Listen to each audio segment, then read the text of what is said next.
Welcome to the Human Capital Innovations Podcast, your go-to source for personal, professional, and organizational growth and development. We hope you tune in often for all things people management, organizational development and change, organizational leadership, and social impact related. Maximize your personal and organizational potential with Human Capital Innovations Podcast.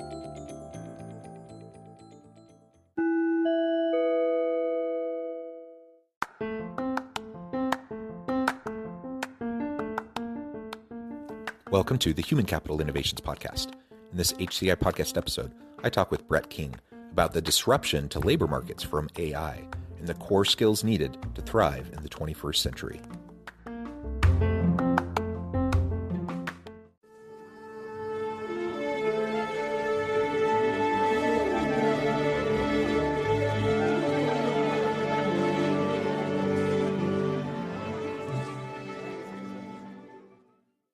Brett King, welcome to the Human Capital Innovations Podcast. Thanks, John. Glad to be here. Yeah, it's a pleasure to be with you. I'm super excited for the conversation today. We're going to be talking about disruption to labor markets from AI and the core skills needed to thrive in the 21st century. Now, clearly, there's all these technological disruptions happening in the world around us, and add on top of that things like the pandemic and push towards utilizing more technologies and adapting to remote work and hybrid work, distributed workforce, all of that. All of this leads into labor markets. But a big piece of that, again, comes back to AI and deep machine learning. So we're going to unpack that. And then what does that all mean for the future of work? What does that mean for the skills needed to thrive in the 21st century? If more and more we have not only robotics, but AI, machine learning, and various technologies that can displace a lot of the tasks that we used to do, is that a good thing? Is it a bad thing? What does it mean for what we need to be able to do in the future to be relevant in the world of work? As we get started, I want to share Brett's bio with everybody. Brett King is an internationally best-selling author, a world-renowned futurist, and media personality. He has spoken in over 50 countries, given keynotes for TEDx, Wired, TechSauce, Singularity University, Web Summit, The Economist, IBM's World of Watson, CES, and much, much more. He has appeared on CNBC, BBC, ABC, Fox, and Bloomberg. King hosts the world's #1 fintech radio show and podcast called Breaking Banks in 180 countries with 6.5 million listeners. That's awesome. And he is the founder of Movin, a globally recognized mobile startup, which has raised over 40 million to date and launched the first in-app mobile bank account offered anywhere in the world. What a wonderful background, a tremendous background and skill set. Anything else you would like to share with listeners by way of your background before we dive on in further? And I write, I just published my 7th book. So, it's good to have multiple income streams, I guess, right? For sure. That's awesome. And I'll give you a chance later. We can talk a little bit about your book and No, feel free to share that with listeners as well. So let's start with disruption to labor markets from AI. Now, again, tons of disruption, tons of things disrupting the workplace and disrupting labor markets right now. And it's a really interesting type labor market right now. And it's difficult for organizations to find good talent, but you just add to the mix, you add AI and deep machine learning. So tell us a little bit more about the impacts of AI on the labor markets today. Well, I think a lot of people sort of miss this.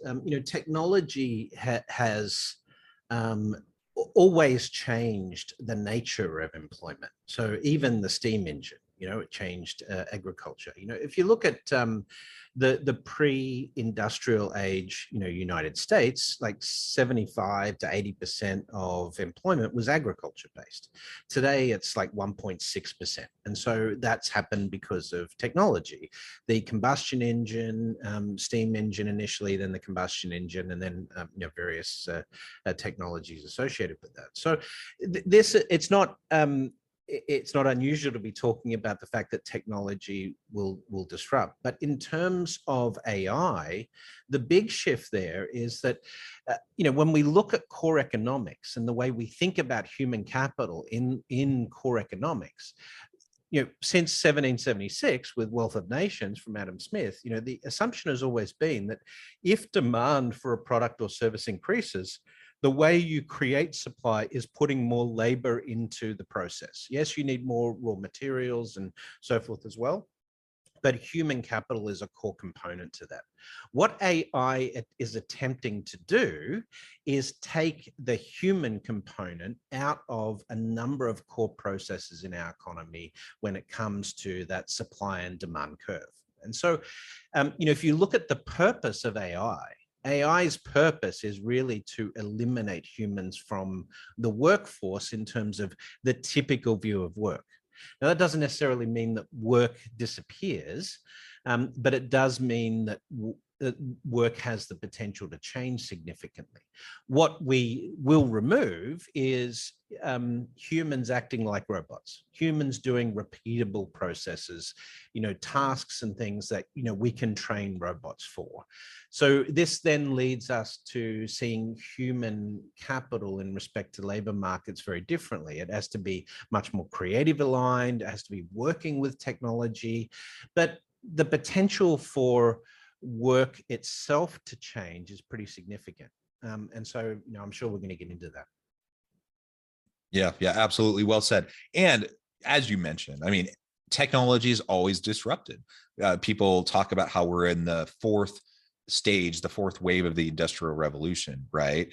And we're just talking about different types of technologies, different types of disruptions today, excuse me, than perhaps we saw, in the early stages of the Industrial Revolution. But it's the same general kind of disruption.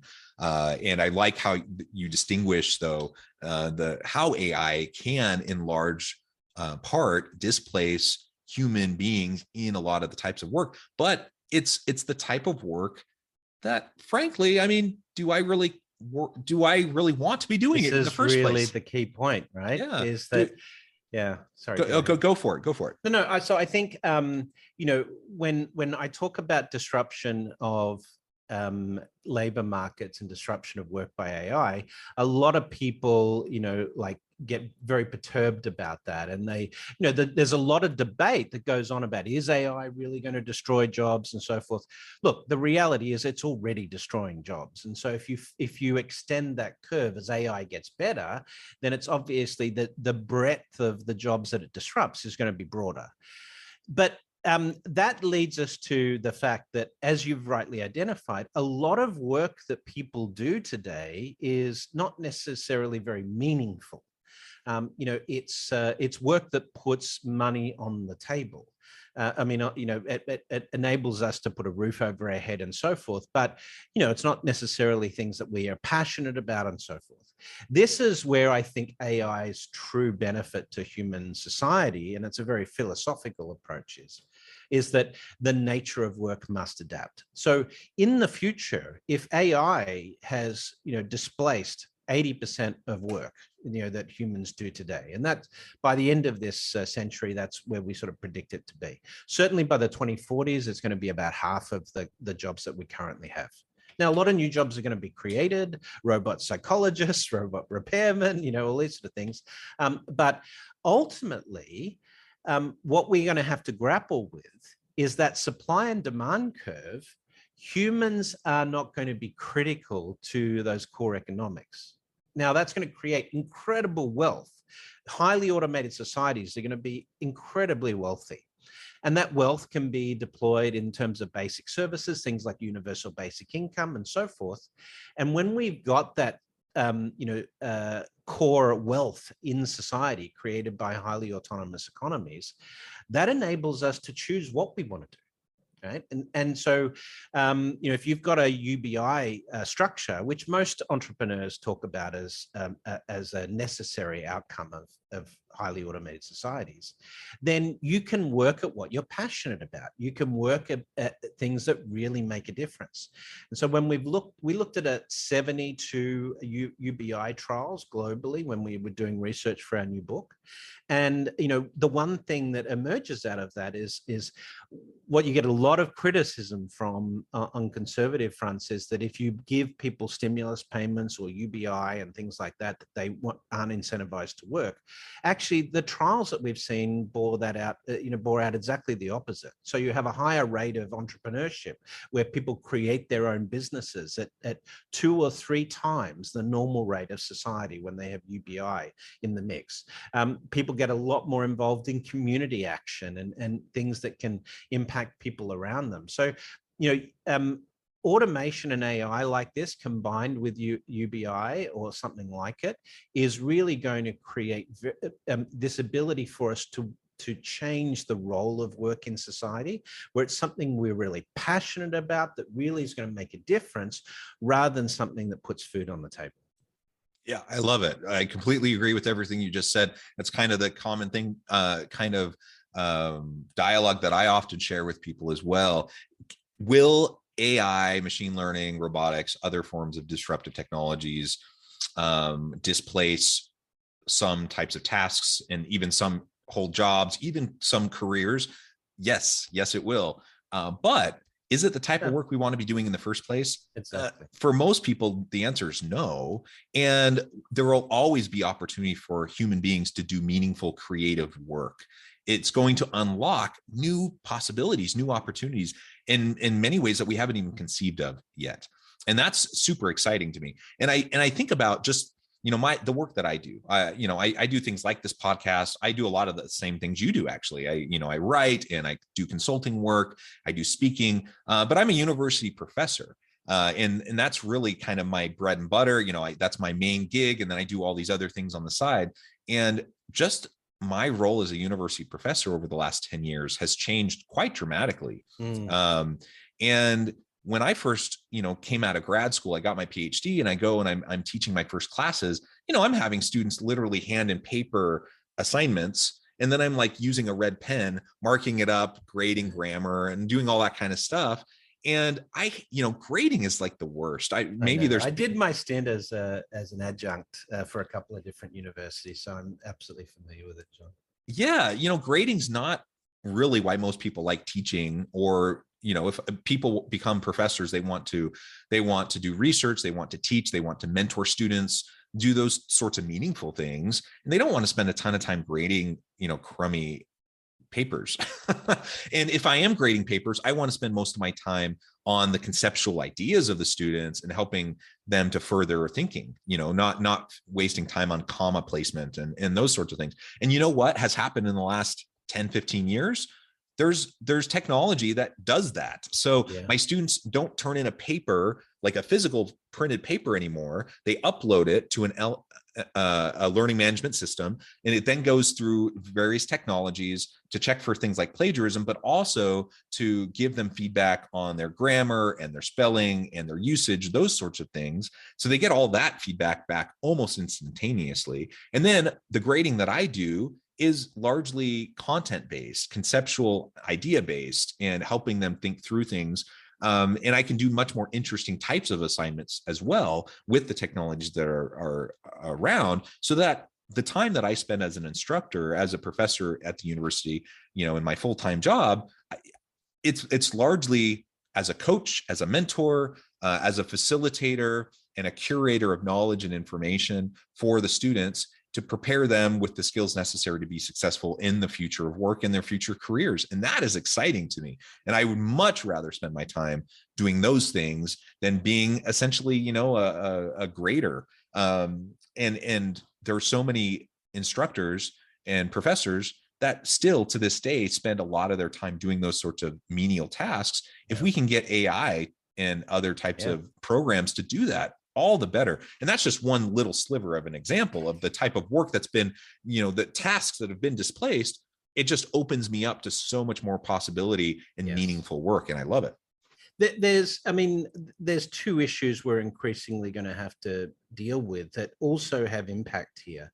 The first is just financial inclusion and inequality, increasing inequality. So as technology becomes more pervasive in society and automation ramps up.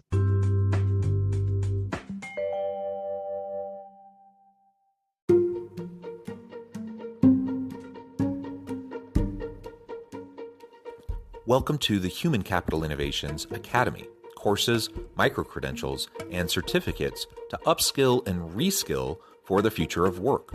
All HCI Academy courses, micro-credentials, and certificates are designed, developed, and delivered by award-winning and internationally renowned scholars, educators, thought leaders, executives, and practitioners. Our courses, micro-credentials, and certificates will help you make your mark on the future of work and make an immediate impact in your organizations. Check out the HCI Academy and our many course offerings and certificates to upskill and reskill for the future of work.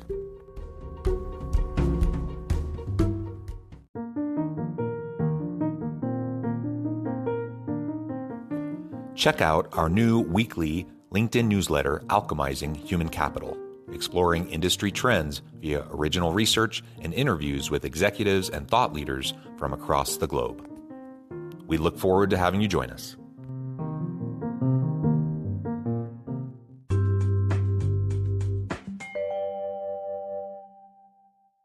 The gap between those participating in the tech market versus those in the old world, industrial sort of scale, the gap in terms of salaries and wealth and so forth increases to grow. So that's a problem that we have to address, and we can see during the pandemic, for example, the world's billionaires, so their wealth surpassed $10 trillion for the first time.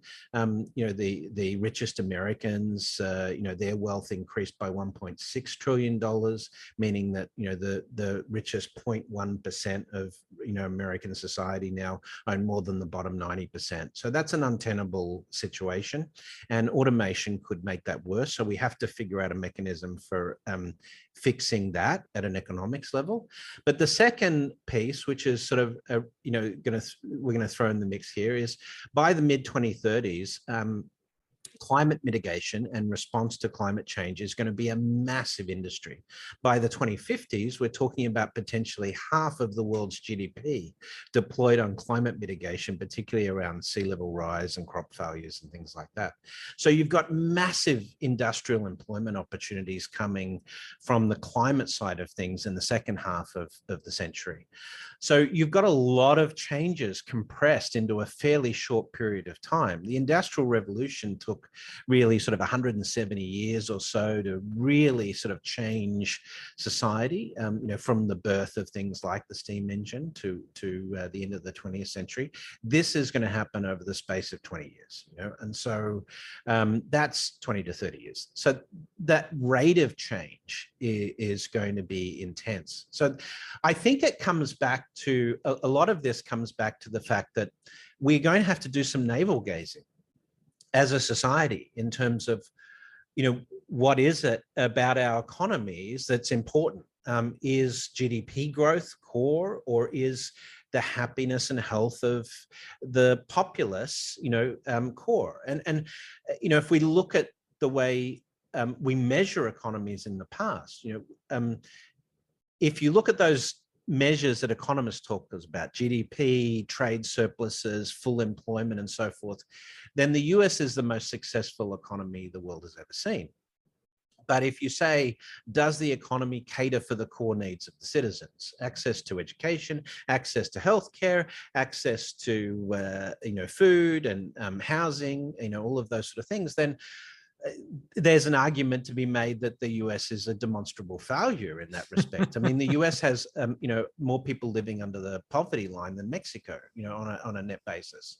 And so this really, when we start to see the impact of automation changing employment, if you don't have the economy supporting those core basic needs of citizens, then that economic function becomes much more obvious in terms of the fact that the economy is prioritized towards generating wealth for the wealthiest of society, rather than generating affluence for society in general. And you can see there's a very interesting sort of philosophical debate going on now, with China talking about this prosperity doctrine versus the US talking about, we've got a supercharge, capitalism is it.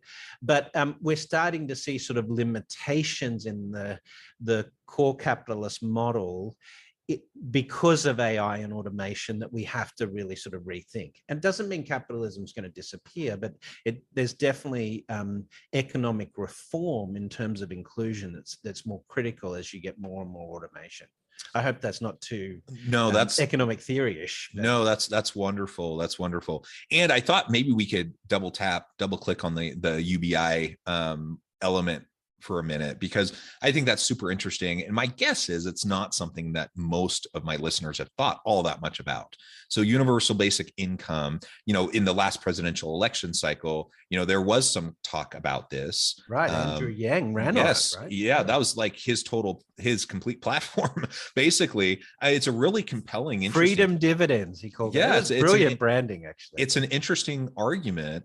Tell us a little bit more about your thinking around universal basic income as we move into the future economy, the future of work. Because again, let's assume for a second that we're not talking about like future dystopian society, like Terminator type of realities due to AI, but we're talking more about positive potential from AI in developing our economies and developing our own work life, our own experience in society, where we have more time for leisure, we have more time for hobbies, we have more time for meaningful work, we can start new companies, we can provide more products and services enabled through the technology that we have. So if we're in that kind of a situation, that kind of a future, which is what I think we'll end up in, not this dystopian kind of future that fear mongering, pushes forward, then what role does universal basic income have? And how would you respond to someone who would say, well, that seems completely ridiculous and untenable from an economic, political philosophy? Yeah, it's socialism, right? No. Well, we've got an entire chapter on this in the new book. It's called Revolution Risk Management. And that is, if you look at historical precedents of the gap between the rich and the poor that we see in economies like the US, UK, Australia at the moment, that in the past that has led to. Oh, you just went muted. Sorry. In the past that has led to either legislated redistribution of wealth or revolution. And so that's what history teaches us.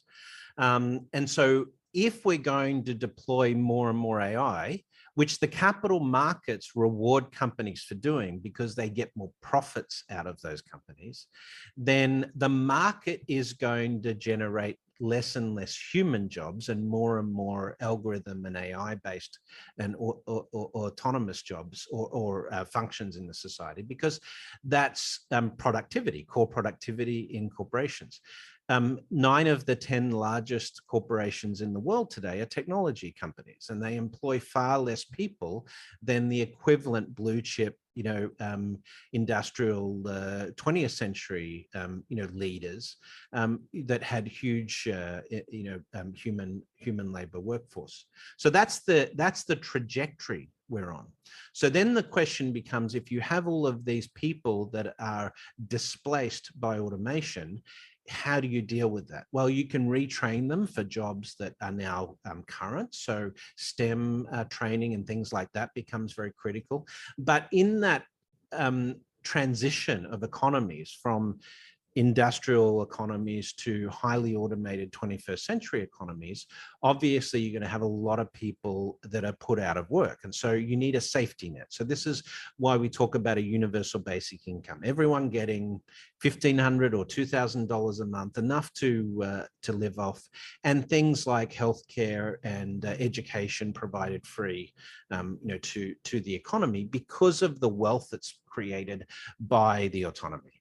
So how do you pay for UBI? Well, we came up with 4 methods. The first is you could fund it by these big tech companies that are massively profitable. I mean, look at Apple. They went from, they're now a $2-3 trillion company, Microsoft.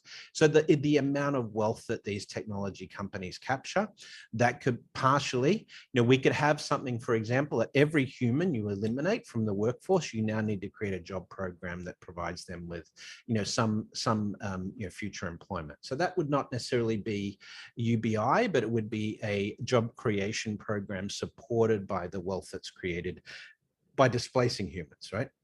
Secondly, just the wealth generated by artificial intelligence. We believe that this could this could double the wealth in the American economy over the next 20 years, in terms of wealth capture.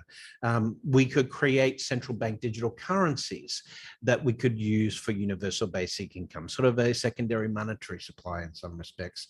And then we could use things like technology reform, climate mitigation, and other things like that to create massive job programs, again, funded by the wealth that's created from highly autonomous societies. So there's some of the ways that we could find to pay for this. But ultimately, what automation does is automation will massively improve resource allocation. It'll make corporations and therefore economies massively more profitable. So that wealth, we just have to make sure that that wealth is distributed more evenly into the system than it is today, because of the way capital markets and so forth work. Yeah, and to your point, if someone is saying, well, that's just socialism, and from an economic philosophical perspective, that's disastrous. Many people would share that kind of a perspective. Let me give you one quick illustration, John, yes, please. That sort of it dispels that argument. Right. So let's look at healthcare in the United States. Right. So compared with the OECD average, the United States pays twice the OECD average for healthcare. In respect to outcomes in the United States are often worse than, say, the Nordic regions and parts of Europe in respect to healthcare outcomes. Right. But on the cost basis, when we talk about something like universal healthcare, we get a lot of pushback because it's as perceived as socialism. What we show in the new book, The Rise of Techno-Socialism, is that we could reduce the cost of healthcare, the total cost of healthcare in the United States, by 70% with a range of new technologies. So artificial intelligence used in diagnosis, 40% of diagnoses of conditions in the United States is incorrect. That's why you always ask for a second opinion. 40% of the cost of the healthcare system today is administrative costs. We could eliminate most of that with robotic process automation. Then you get into things like gene therapy and personalized medicine and other technologies like that again radically change the effectiveness of healthcare. So this is what I would call capitalism at its best. The fact that if we apply these technologies to healthcare, we end up with universal healthcare model where healthcare is free to every American at 30% of the current system costs. So then the question is, why would you ever argue against that? What could possibly be an argument in getting lower cost of the total system in terms of taxes and providing everyone with better outcomes? That's essentially what we're talking about here. Highly automated governments that are just more efficient at providing services to citizens. Yeah, and I hope we can get past, kind of our current political ideologies to think about these arguments, right? And that's why I was, the kind of the devil advocate kind of argument, and I think is essentially a straw man argument, and you just responded to it very well. We need to get outside of our limited ideologies and recognize that the future is going to be different than what we've experienced in the past, and our current ways of doing things will, as you described earlier, the historical track record is you end up with revolution. Either governments will proactively put in place policies that will allow for a more equitable distribution, or you end up with revolutions, and we don't want that. So anyways, all super interesting. Not ideal. Brett, it has been a real pleasure talking with you. I know at the time I'm going to have to let you go, but before we part ways today, I wanted to give you a chance to share with listeners how they can connect with you, where they can find out more about what you're doing, where they can find your book, and then give us a final word on the topic for today. Thank you. I appreciate that. So you can go to brettking.com, and you can find my website, which will give you access to sort of my platforms. In terms of the book, it's called The Rise of Techno-Socialism. You can go to riseoftechnosocialism.com or technosocialism.com if you want to find out a little bit more about the book. We chose the title. It's a little bit controversial because of the word, but we're really talking about sort of optimal humanity and techno collective, it's very techno optimistic. So by all means, check it out. You can follow me on Twitter at Brett King. I'm on LinkedIn and Facebook and those other platforms as well. But I really appreciate the opportunity, Jonathan, John. It's been a great discussion. Yeah, so much fun. Thank you, Brett. It's been a pleasure. I encourage listeners to reach out, get connected, find out more about what Brett can do for you. Check out the book. And as always, I hope everyone can stay healthy and safe, that you can find meaning and purpose at work each and every day. And I hope you all have a great week.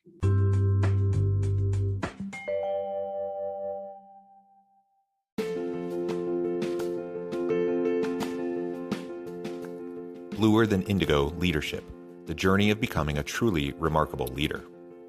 Early in my adult life, I learned about an Asian proverb that translates as bluer than indigo. If you think about the color indigo, it is a brilliant, deep, and vibrant blue, what some would call the bluest of blues. To have something that is bluer than indigo is rare and truly remarkable. Contrary to popular myth, there is no one-size-fits-all or cookie-cutter approach to effective leadership. There is no silver bullet, no secret sauce, no go-to model that will solve all of your problems. The truth is, great leaders have all had their unique strengths and flaws, and have all had to discover and then pave their own distinctive path in their life's journey to fulfill their leadership potential. Bluer Than Indigo Leadership will help you discover your own path and explore those ordinary, everyday actions that will help you respond to an uncertain future and produce extraordinary results for your individuals, teams, and organizations.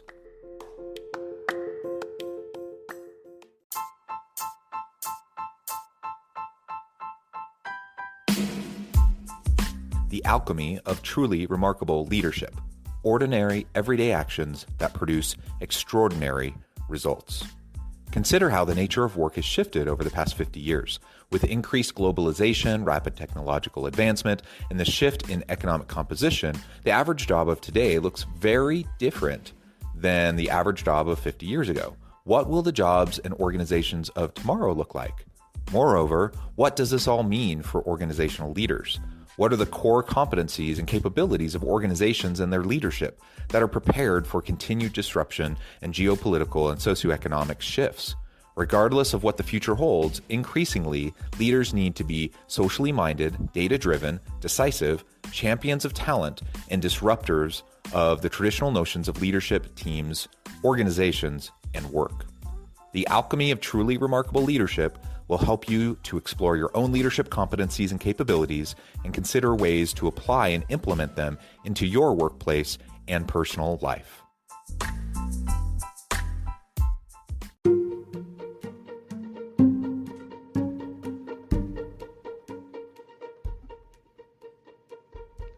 Check out Human Capital Innovations magazine, Human Capital Leadership. Human Capital Leadership is a free, interactive e-magazine with the mission to help individuals, leaders, and organizations find innovative approaches to maximize their human capital potential. We publish issues quarterly in August, November, February, and May.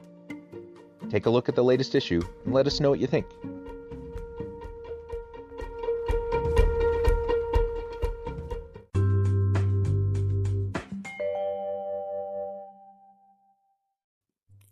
Thanks again for joining us for this episode of the Human Capital Innovations Podcast. I hope you stay healthy and safe and that you have a great week.